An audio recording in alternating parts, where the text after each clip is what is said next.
মা দুর্গার কপাল ও নাকের মাঝে মাকড়সা চিহ্ন থাকে কেন জানেন কি? মা দুর্গার মুখ ভালো করে লক্ষ্য করলে দেখা যাবে কপাল ও নাকের মাঝখানে একটি মাকড়সা চিহ্ন আছে। ডাকেশ্বরের প্রতিমায় এমন চিহ্ন দেখা যায়। আসলে এই মাকড়সা চিহ্ন মহামায়ার একটি প্রতীক।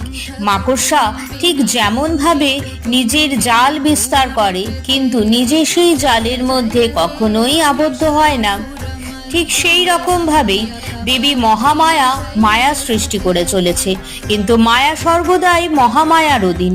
মহামায়া কখনোই মায়ার মধ্যে আবদ্ধ নন। মহামায়া হলেন স্বয়ং ব্রহ্ম, যিনি মায়ার বিস্তার করেছেন।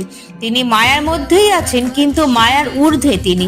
মায়ের মুখের মাকড়সার চিহ্ন সৃষ্টির মধ্য দিয়ে মায়ার গভীর তত্ত্বকেই তুলে ধরা হয়েছে। ভিডিওটি ভালো লাগলে কমেন্ট বক্সে জয় মা দুর্গা লিখে চ্যানেলটি সাবস্ক্রাইব করে দেবেন।